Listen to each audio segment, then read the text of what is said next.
Hi guys, welcome to Panel Edu. So in this video we are going to discuss the paper from SSC CGL 2019 prelims. तो आज इस video में हम discuss करेंगे जो paper हुआ था आपका 6 मार्च 2020 आफ्टरनून शिफ्ट में। तो हम डिस्कस करने वाले हैं क्वांट सेक्शन को इस वीडियो में एंड 1 to 25 सारे के सारे क्वेश्चंस को हम बेस्ट अप्रोच से आपको बताएंगे दोस्तों। जिस अप्रोच को आप डायरेक्टली एग्जाम हॉल में अगर यूज करते हैं तो you will save a lot of time. तो दोस्तों स्टार्ट करते हैं without wasting the time from the first question. Question number 1 क्या कह रहा है? क्वेश्चन नंबर 1 में कहा गया in a wallet there are notes of the denomination ₹10 and ₹50. The total number of notes is 12. The number of ₹10 and ₹50 notes are in the ratio 1:2. The total money in his wallet is what? So दोस्तों आपको total ratio दिया गया है 10 रुपी के notes और ₹50 के notes का जो अमाउंट मतलब टोटल नंबर्स जो है उनका रेशियो दिया गया है 1:2 और टोटल आपको बताया कि टोटल नोट्स जो है वो 12 नोट्स हैं। तो यानी कि यहाँ पे बोल सकते हो आप 3 यूनिट की वैल्यू 12 है तो 1 यूनिट की वैल्यू हो जाएगी आपकी 4 एंड 2 यूनिट्स की वैल्यू हो जाएगी आपकी 8। तो यहाँ पे मैं बोल सकता हूँ दोस्तों 4 10 रुपये के नोट हैं और 8 50 रुपये के नोट हैं। तो टोटल मनी कितना हो जाएगा? Money will be equals to 4 into 10 plus 8 into 50 that will be equals to 40 plus 400 that will be equals to 440 rupees. So ये आपका ऑप्शन हो जाता है option number A. So option A will be the correct answer for this question. Now moving to the next question, question number 2। Question number 2 है आपका DI पे based question. इसमें कहा क्या गया है? The following table show the income in rupee for a particular month together with their sources in respect of 5 employees A B C D and E. How many employees got more than a total of 10,000 as income other than salary. तो other than salary आपको total income जो आपके employees हैं, कितने ऐसे employees हैं जिनको 10,000 से ज़्यादा इनकम होती है अदर देन सैलरी।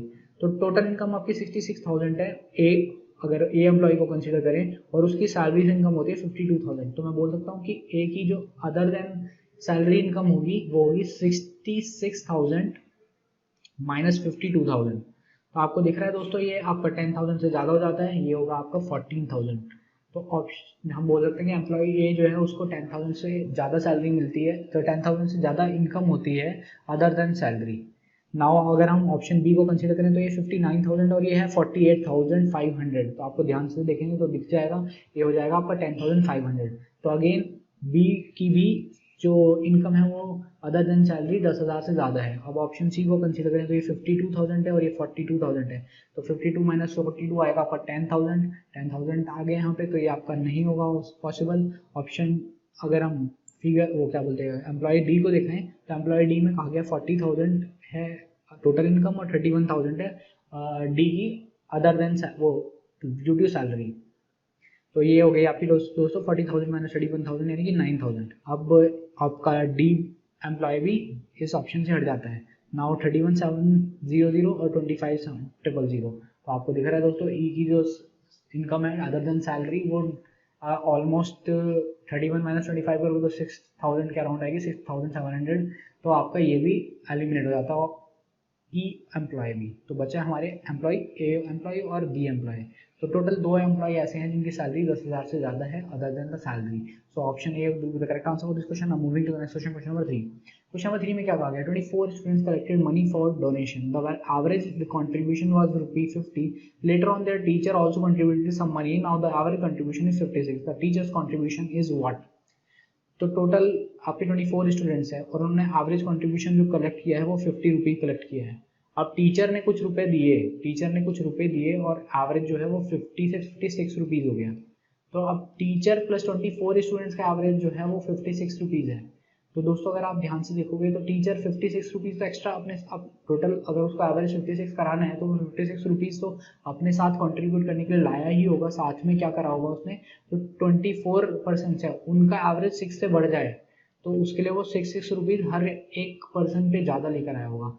यानी कि टोटल हम ऐड करेंगे तो 56 प्लस 24 इंटू 6 हो जाएगा आपका 144। तो ये हो गया आपका दोस्तों 144 plus 56 that will be equals to ₹200। तो टीचर ने जो है 200 रुपीज़ डोनेट करे हैं यानी कंट्रीब्यूट करे हैं डोनेशन में। तो option C will be the right answer for this question. Now moving to the next question, question number 4। Fourth question क्या कह रहा है? The length of the diagonals of a rhombus are 16 centimetre and 12 centimetre, its area is what? तो आपको पता है दोस्तों area क्या होता है? एरिया होता है आपका रोम्बस का हाफ इंटू D1 D2 यानी कि हो गया आपका half into 16 into 12 that will be equals to 12 × 96 यानी कि 96 सेंटीमीटर स्क्वायर जो हो गया आपका करेक्ट आंसर हो गया। Now moving to the next question, question number 5। Question number 5 में क्या कहा गया? क्वेश्चन नंबर 5 में कहा गया the value of sin 30 into sin 60 upon cos 60 into cos 30 minus यहाँ पर 1045 इधर ही है दोस्तों, इसको इधर लिख लो, आराम से समझ में आ जाएगा। तो इसकी वैल्यू क्या है आपको पता है दोस्तों, sin 90 माइनस थीटा जो होता है वो cos थीटा होता है और cos 90 माइनस थीटा क्या होता है sin थीटा। तो यहाँ पर मैं sin 30 को लिख सकता हूँ cos 60 और sin 60 को लिख सकता हूँ मैं cos 30। तो ये आपका टोटल कट गया, यहाँ पे बचा 1 और 1045 आपको पता है 1 होता है, 1 माइनस 1 होता है आपका 0। तो आपका आंसर आ गया option A. Now moving to next question, question number 6। Question number 6 में क्या कहा गया? The number of students enrolled in different streams in a college is shown in the following table. The ratio of the total number of boys to that of the girls in the college is what? तो total number of boys निकालने हैं और आपको total number of girls निकालिए, उनका ratio बताना है आपको। तो अगर हम यहाँ पे देखें तो टोटल बॉयज कितने हैं? 18 plus 47 plus 40 plus 30, 18 plus 47 plus 40 plus 30, और गर्ल्स कितनी है? 35 प्लस 25 प्लस 45 प्लस 10। तो इन्हें ऐड करेंगे हम तो मिल जाएगा हमें 8 प्लस 7 15, 15 प्लस 0 15 एंड 15 प्लस 0 15। तो हो गया आपका 15 प्लस 10 प्लस को ऐड करें तो 1 प्लस 4 5, 5 प्लस 4 9, 9 प्लस 3 12, यानी 120। ये हो गया आपका 135। नाउ अगर गर्ल्स की बात करें हम तो ये हो जाएगा आपका 5 प्लस 5 10, 10 प्लस 5 15, 15 प्लस 0 15। ये हो गया आपका 3 प्लस 2 5, 5 प्लस 4 9, 9 प्लस 1 10, यानी कि 100। ये हो गया आपका 115। तो बॉयज़ और गर्ल्स का रेशियो कितना हो जाएगा? बॉयज़ और गर्ल्स का रेशियो हो जाएगा आपका 135 रेशियो 115। इसको हम कैंसिल करें तो 5 से कैंसिल करेंगे, 5 2 जा 10 और 5 7 जा 25, और ये 5 2 जा 10 एंड 5 3 जा 25, 27 रेशियो 23, यानी कि option C will be the right answer for this question. Now moving to the next question, question number 7। Question number 7 में क्या कहा गया? In the given figure angle AP और कुछ 35 degree then which of the following option is correct. तो दोस्तों ये मैंने आपको ऑलरेडी भी कराया है, इस टाइप से क्वेश्चन काफ़ी सारे ये आपके बहुत रिपीटेटिव क्वेश्चन है इस टाइप की फिगर पे जो क्वेश्चन आता है। आपको पता है एक सर्टेन आउटसाइड पॉइंट से अगर आप किसी सर्कल पे दो टेंजेंट्स को ड्रॉ करते हैं तो आपका जो टेंजेंट होते हैं उनकी लेंथ होती है हमेशा इक्वल, यानी पी ए की लेंथ हो जाएगी आपकी पी बी, और साथ में ओ ए और ओ बी रेडियस है तो इनकी लेंथ ऑलरेडी इक्वल है। अब मैं कहूँ ओ ए बी जो होगा यानी कि आपका रेडियस से टेंजेंट का जो एंगल बनता है वो होता है 90 डिग्री, यहाँ पर भी 90 डिग्री और यहाँ पर भी 90 डिग्री। तो मैं अगर कंसीडर कर लूँ ट्राइंगल ओ ए पी को और ट्राइंगल ओ बी पी को, तो यहाँ पर आप ध्यान से देखेंगे दोस्तों, एंगल ए तो आपका एंगल बी के बराबर हो गया, आपका ओ ए जो है वो ओ बी के बराबर हो गया, और आपका पी ए जो है वो बराबर हो गया आपका दोस्तों पी बी के। तो आप बोल सकते हो कि ट्राइंगल ओ ए पी जो है वो सिमिलर होगा आपका ट्राइंगल ओ बी पी के। अगर ऐसा है दोस्तों, और तो आपका प्रॉपर्टी कौन सी लगी यहाँ पे? एस ए एस की प्रॉपर्टी लगी है, तो आपके ये वाले एंगल जो है इस एंगल के बराबर हो जाएगा और ये वाला एंगल जो है आपका इस एंगल के बराबर हो जाएगा। अगर ऐसा है दोस्तों, इतना समझ में आता है आपको, तो आपको पूछा गया है कि अगर angle A P O 35 degree है तो इनमें से कौन सा ऑप्शन करेक्ट होगा। आपका दोस्तों ये दिया गया है आपको angle B P O 35 degree, angle B P O कितना होगा दोस्तों? 35 डिग्री। ऑलरेडी हमने प्रूव किया है कि ये एंगल भी इक्वल होगा, तो आपका ऑप्शन नंबर सी हो जाता है correct answer. Moving to next question, question number 8। Question number 8 में क्या कहा गया? Two cyclists X and Y start at the same time from the same place A and go towards place B at a speed of 6 and 8 km per hour respectively। यानी कि दो cyclist आपके X हैं और एक Y है और point A से स्टार्ट करते हैं और पॉइंट B तक जाते हैं। जो X साइकिलिस्ट है वो क्या करता है? वो 6 किलोमीटर पर आवर की स्पीड से चलता है, और जो Y साइकिलिस्ट है वो क्या करता है दोस्तों? 8 किलोमीटर पर आवर की स्पीड से चलता है। अब बोला गया despite stopping for 15 minutes, despite stopping for 15 minutes during the journey y reaches 10 minutes earlier than x। तो y जो है अगर वो 15 मिनट्स रुक भी जाए उसके बावजूद भी वो 10 मिनट पहले पहुंच जाता है x से। तो टोटल अगर वो 15 मिनट्स नहीं रुका होता तो कितने मिनट पहले पहुंच जाता? वो पहुंचता आपका y जो है y will reach 25 minutes earlier if no stopping has been done. तो अब आपको मैंने पहले भी एक ऑलरेडी एक फॉर्मूला बताया था, अगर आपके पास कोई डिस्टेंस सेम हो, आपको पूछा गया कि डिस्टेंस कितना है ए और बी के बीच में, अगर डिस्टेंस सेम है, ट्रैवल करने वाले दो लोग अगर हैं और उनका डिस्टेंस सेम है, या एक ही आदमी दो एक ही डिस्टेंस को सेम डिस्टेंस को ट्रैवल कर रहा है दो डिफरेंट स्पीड्स पे, तो डिस्टेंस आप डायरेक्टली बता सकते हो किस फॉर्मूले से? Distance will be equals to s1 into s2 upon delta S into delta T. Delta S और डेल्टा टी का मतलब S2 माइनस S और डेल्टा टू टी का मतलब T1 minus T2।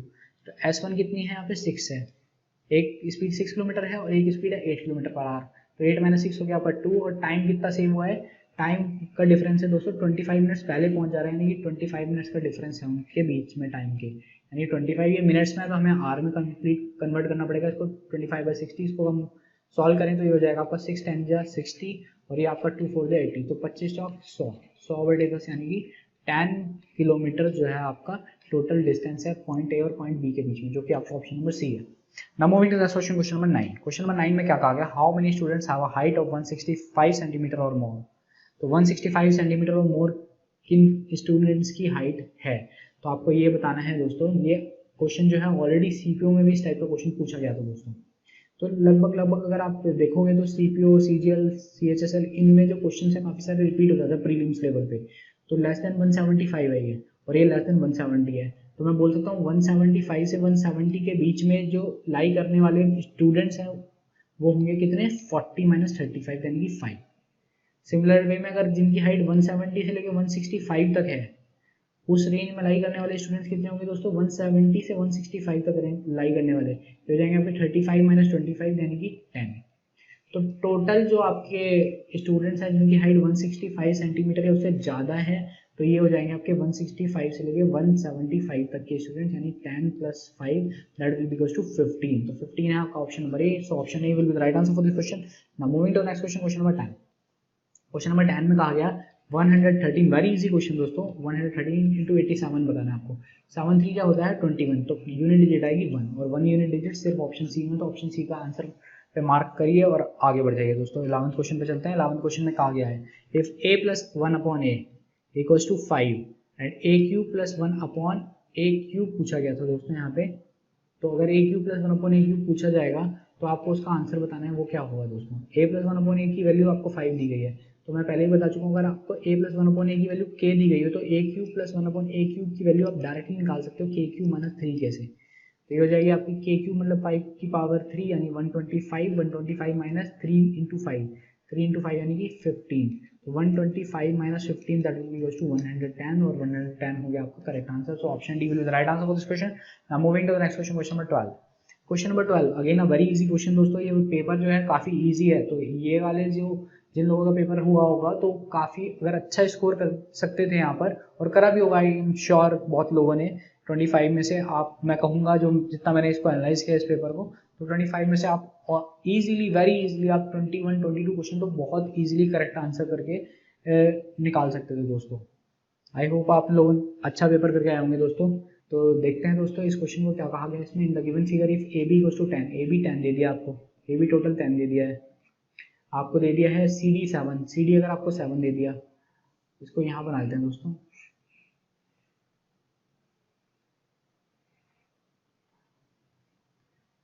S R Q P A B C और D.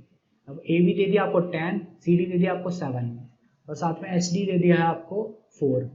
बोला गया A S जो है 5 है, ए एस जो है आपका 5 है एंड आपको पूछा गया बी सी की लेंथ कितनी होगी, बी सी की लेंथ कितनी होगी। Very easy question. आपको पता है दोस्तों एक आउटसाइड पॉइंट से अगर आप सर्कल पे 2 टेंजेंट्स बनाते हो तो उनकी लेंथ होती है बराबर, यानी एच डी की लेंथ डी आर के बराबर होगी, ए एस की लेंथ ए पी के बराबर होगी, पी बी की लेंथ पी क्यू के बराबर होगी और आर सी की लेंथ होगी सी क्यू के बराबर। तो यहाँ पे मैं क्या बोलूँगा दोस्तों, यहाँ पे मैं बोल सकता हूँ कि जो आपका ए एस है उसकी लेंथ अगर ए पी के बराबर है तो ए पी की लेंथ हो गई 5। अब अगर ए पी की 5 लेंथ हो गई है तो 10 - 5 यानी कि पी बी की लेंथ भी हो गई 5। अब पी बी की लेंथ 5 हो गई तो क्यू बी की पी बी की लेंथ जो होगी वो क्यू बी के बराबर होगी, तो क्यू बी की लेंथ भी हो जाएगी आपकी 5।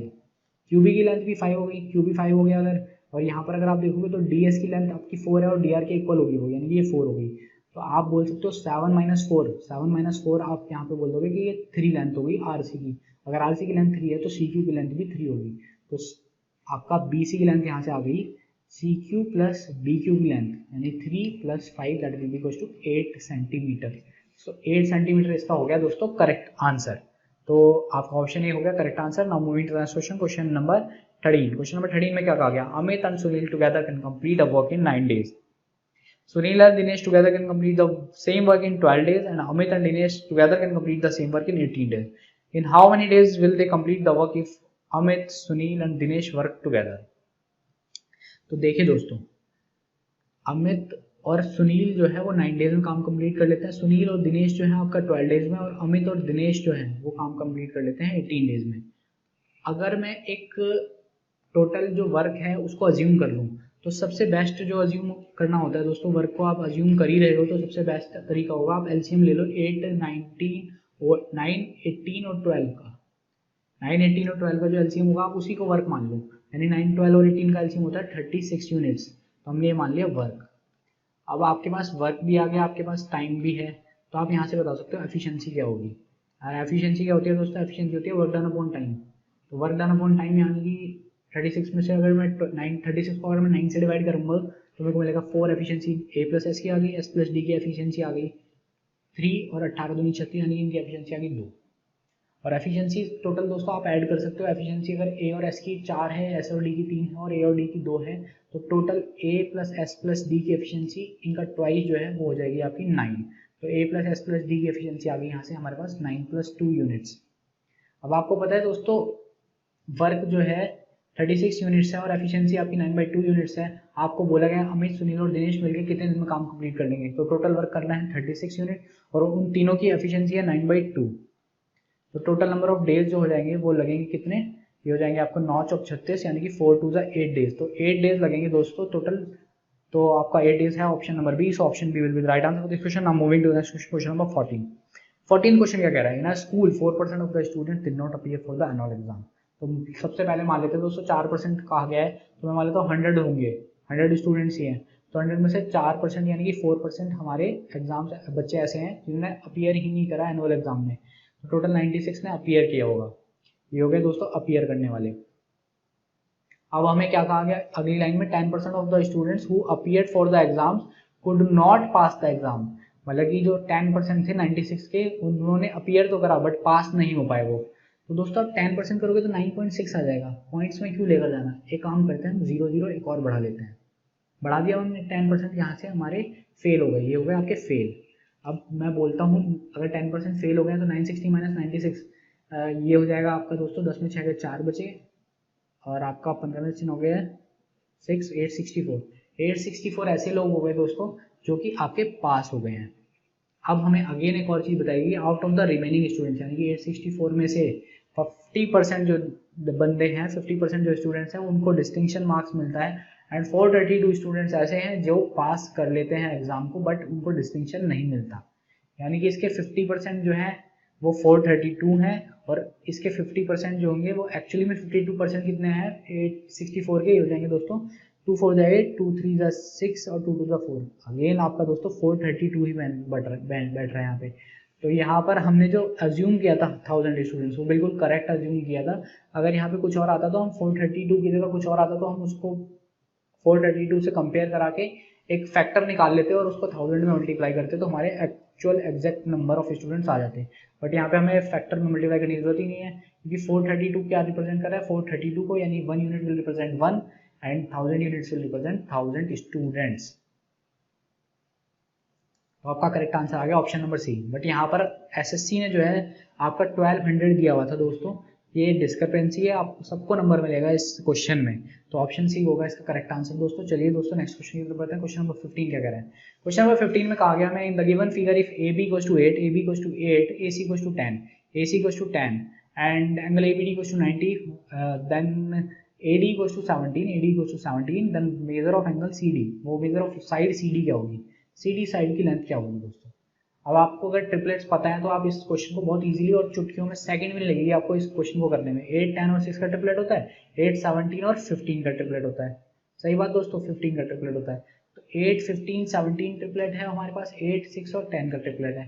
तो अब हमारे को पता लग गया बी सी की लेंथ हो गई 6 और बी डी की लेंथ हो गई आपकी 15 सेंटीमीटर। सी डी की बता नहीं दिया हमें, 15 - 6 यानी कि 9 सेंटीमीटर जो होगी आपकी सी डी की लेंथ हो जाएगी, जो कि आपका ऑप्शन नंबर सी है। Now moving to the next question, question number 16. Question number 16 में क्या कहा गया? Amit borrowed a sum of 25,000 on simple interest. Bola borrowed the same amount on compound interest. Interest compounded yearly. At the end of 2 years, Bola had to pay 160 more interest than Amit. Then the rate of interest charged per annum is what? तो इसमें क्या करना होता है दोस्तों, इन questions को direct आपको कभी डिफरेंस दिया हो 2 साल का या 3 साल का, तो उनके फॉर्मूले लगा दो। सी आई माइनस एस आई का 2 साल का फॉर्मूला क्या होता है, पी आर स्क्वायर अपॉन 100 का होल स्क्वायर। तो आपको ये दिया है 160, प्रिंसिपल की वैल्यू दी गई थी आपको 25,000, रेट आपको निकालना है अपॉन 100 स्क्वायर। तो आप इससे काट देंगे तो 3 जीरो कर देंगे और बचेगा यहाँ पे सिर्फ 10। अब आप रेट का स्क्वायर निकालेंगे तो यहाँ से आपका आ जाएगा दोस्तों 5 5 जा 24, ये हो गया आपका 5 3 जा 15 और 5 2 जा 10। तो ये आपका हो गया दोस्तों 320 अपॉन 5, ये आपका अगेन 5 6 जा 30 और 5 4 जा 20। तो रेट आ गया आपका यहाँ से दोस्तों under root of 64, that will equal to 8%। तो 8% आपका डायरेक्टली रेट आ गया यहाँ से। ऑप्शन बी आप करेक्ट आंसर होगा, इस पर टिक कीजिए और आगे बढ़ जाइए दोस्तों क्वेश्चन नंबर 17 पे। तो क्वेश्चन नंबर 17 क्या कह रहा है, आपकी स्क्रीन पे इसको सॉल्व करिए दोस्तों। In a triangle if the measure of 2 sides are 5 centimetre and 8 centimetre then the third side can be. तो आपका एक ट्राइंगल है दोस्तों जिसमें एक साइड आपकी 5 है और एक आपकी 8 है, तो आपको थर्ड साइड बतानी है। तो आपको पता होगा अगर ए बी सी 3 साइड है दोस्तों, तो हमेशा जो 2 साइड का सम होगा और 2 साइड का जो डिफरेंस होगा उसी के बीच में जो है आपकी थर्ड साइड लाई करेगी। तो सी जो साइड होगी वो लाई किसके किसके बीच में करेगी, ये जो है आपके इन दोनों के सम के और इन दोनों के डिफरेंस के बीच में लाई करेगी। यानी कि सी जो होगा वो 3 और 13 के बीच में लाई करेगी, और जिसमें से 3 इंक्लूड नहीं करेंगे हम 13 इंक्लूड नहीं करेंगे। तो दोस्तों सी का ऑप्शन सी कौन क्या क्या हो सकता है, सी अगर हम बात करें तो 4 से लेके 12 तक कितने भी वैल्यू, 4 से लेके 13 और 12.9999 वहाँ तक कितनी भी साइड ले सकती है। और यहाँ पे हमें ऑप्शन दिया है 2, तो 2 इससे बाहर है तो आपका ऑप्शन ही हो गया एलिमिनेट। आपको दिया है 3 भी बाहर हो गया तो 3 भी एलिमिनेट हो गया, 14 भी बाहर हो गया तो एलिमिनेट हो गया, बचा गया ऑप्शन नंबर सी। तो ऑप्शन सी करेक्ट आंसर होगा इस क्वेश्चन का। चलिए दोस्तों नेक्स्ट क्वेश्चन की तरफ बढ़ते हैं। क्वेश्चन नंबर 18 क्या कह रहा है, question number 18 is saying the coefficient of x in x - 3y का होल क्यूब इज व्हाट। तो x - 3y का होल क्यूब आपको निकाल लो दोस्तों। a - b का होल क्यूब आपको पता है क्या होता है, a cube minus b cube minus 3ab into a minus b। तो ये हो जाएगा आपका x cube minus 27 y cube minus 3 into 3 9 xy into x minus 3y। इसको फर्दर सॉल्व करेंगे तो आपका दोस्तों यहाँ पर तो x स्क्वायर का कोफिशिएंट आएगा। अब आपको इससे मल्टीप्लाई करनी है तो आपका x का कोफिशिएंट आ जाएगा, ये होगा आपका 27 y स्क्वायर x। आपको पूछा गया था x का कोफिशिएंट क्या है, तो ये हो गया आपका 27 y स्क्वायर। तो 27 y स्क्वायर आपका ऑप्शन नंबर बी। तो ऑप्शन बी पे टिक करिए दोस्तों और चलिए नेक्स्ट क्वेश्चन की तरफ। क्वेश्चन नंबर 19, क्वेश्चन नंबर 19 क्या कह रहा है, इसमें कहा गया हमें if cos square theta minus 1 into 1 plus tan square theta plus twice of tan square theta equals to 1 और theta lies between 0 to 90 then theta is what. तो इसको आप या तो थीटा की सारे ऑप्शंस पुट करके देख लो कौन सा सेटिस्फाई कर रहा है, वही आपका आंसर होगा। नहीं तो इससे बढ़िया इसको सॉल्व भी कर लो। आपको पता है cos स्क्वायर थीटा माइनस 1 क्या होता है, minus of sine square theta, और tan स्क्वायर थीटा प्लस 1 क्या होता है, ये होता है आपका दोस्तों सेक स्क्वायर थीटा। ये होगा plus twice of tan square theta और इक्वल्स टू 1।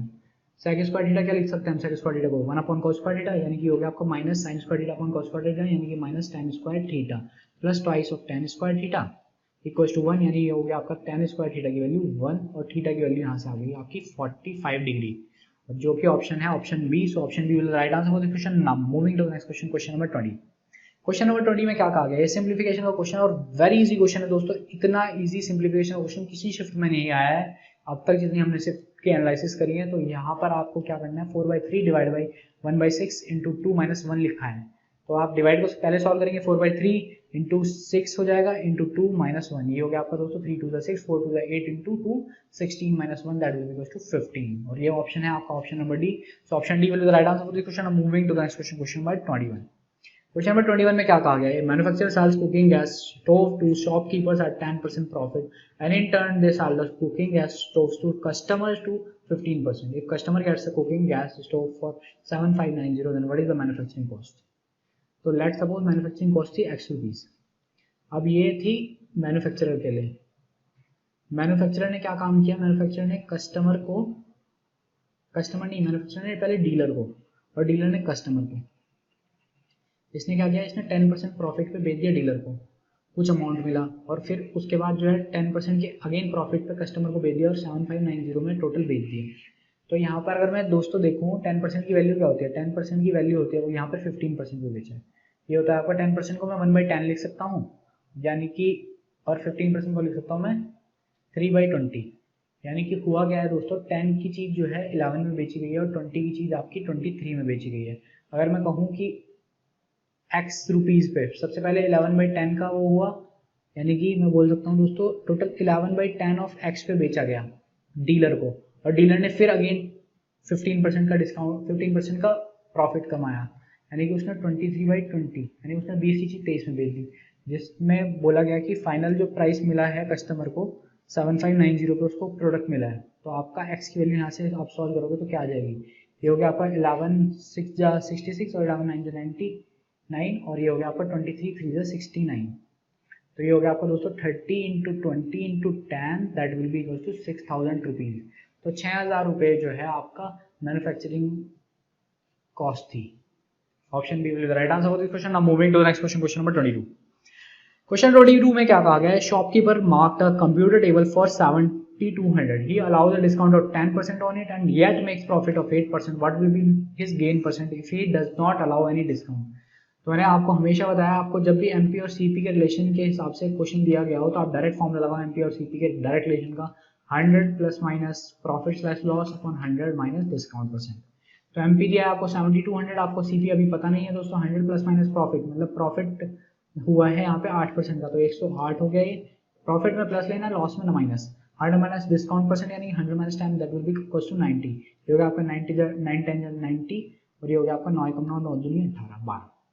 ये हो गया आपका दोस्तों 12 पंजे 60 12 6 72 12 6 72 600 और सीपी आ गया यहाँ से आपका ₹6000। तो 6000 रुपये का सीपी हो गया। अब ये कहा गया हमें कि मार्क प्राइस पे कोई डिस्काउंट ना दिया जाए, मतलब कि कोई भी डिस्काउंट जो हम पहले डिस्काउंट दे रहे थे 10% का वो ना दे, तो मार्क प्राइस ही हो जाएगा आपका equal to CP SP, mark price आपका सेलिंग प्राइस बन जाएगा और यानी कि सेलिंग प्राइस हो जाएगा आपका 7200। अब 7200 रुपये आपका सेलिंग प्राइस है और कॉस्ट प्राइस आपका 6000 रुपये है दोस्तों, तो इनका सेलिंग प्राइस और कॉस्ट प्राइस का रेशियो क्या हो गया, ये आपका आ गया 12 पंजे 60 और 12 6 72, यानी कि 6 रुपये की चीज़ जो है आपने 5 रुपये में बेच दी। 6 की चीज़ अगर आप 5 में बेच रहे हो दोस्तों तो आप एक का फ़ायदा उठा रहे हो, एक का फ़ायदा उठा रहे हो आप, और कितने पे उठा रहे हो 5 पे इंटू 100 पे कितना, ये हो गया आपका टोटल 20%। तो 20% यानी कि 20% हो गया आपका ऑप्शन नंबर सी। तो ऑप्शन सी हो गया आपका इसका करेक्ट आंसर दोस्तों। चलिए दोस्तों नेक्स्ट क्वेश्चन की तरफ बढ़ते हैं, क्वेश्चन नंबर 23 पे। क्वेश्चन 23 क्या कह रहा है, solve the following, sine 0 degree sine 30 degree, ये आपका दोस्तों सारी की सारी चीज मल्टीप्लाई में चल रही है, इंटू मल्टीप्लाई इंटू यहाँ पे, तो ये पूरे एक साथ है दोस्तों। तो साइन 0 साइन 30 साइन 45 साइन 60 और साइन 90 आपको दिख गया दोस्तों, जब साइन 0 लिखा है यहाँ पे और साइन 0 की वैल्यू 0 होती है, अब 0 में किसी की भी मल्टीप्लाई करो आपका 0 ही आएगा आंसर, तो ऑप्शन बी पे करेक्ट मार्क लगाइए दोस्तों। नेक्स्ट क्वेश्चन की तरफ बढ़ जाइए, क्वेश्चन नंबर 24 पे। क्वेश्चन नंबर 24 क्या कह रहे हैं, the following table show the daily earnings of 45 skilled labours, how many workers earn less than 1000 in a day. तो less than 1000 in a day कहा गया हमें, तो लेस देन 1000 यानी कि 700 से लेकर 1000 तक जो कमा रहे हैं वो लेस देन 1100 कहा गया है। तो 700 से लेके जो 1100 तक कमा रहे हैं वो सारे के सारे 1100 से कम ही कमा रहे हैं दोस्तों। तो हम यहाँ से यहाँ तक का अगर कैलकुलेट कर लें टोटल नंबर ऑफ वर्कर्स, तो हमें पता लग जाएगा कि टोटल वर्कर्स कौन कौन से हैं हमारे।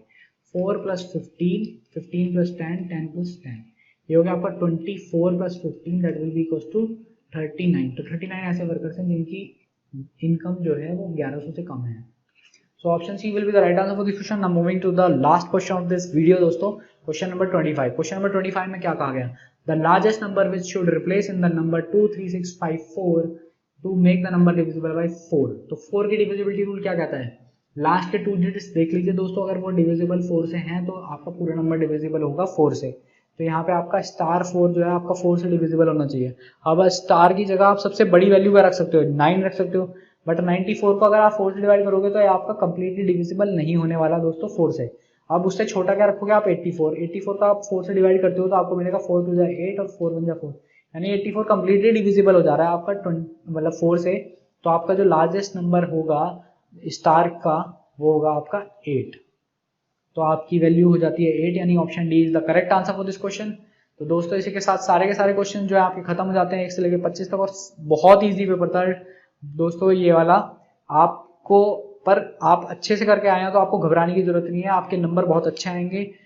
आपको जो है बिल्कुल भी इस पेपर की वजह से किसी भी नॉर्मलाइजेशन की जरूरत नहीं पड़ेगी। इसमें थोड़ा सा इस शिफ्ट में आई थिंक जीके का जो पोर्शन था वो थोड़ा सा टफ था, बट आपको ऑन एन एवरेज जो है, अगर आप अच्छा कुछ पेपर अटेम्प्ट करके आए हैं दोस्तों, तो डरने की बिल्कुल जरूरत नहीं है, आप अच्छा स्कोर करने वाले हैं इस पेपर में भी दोस्तों। तो चलिए दोस्तों, नेक्स्ट वीडियो में मिलते हैं, तब तक के लिए bye bye and thank you.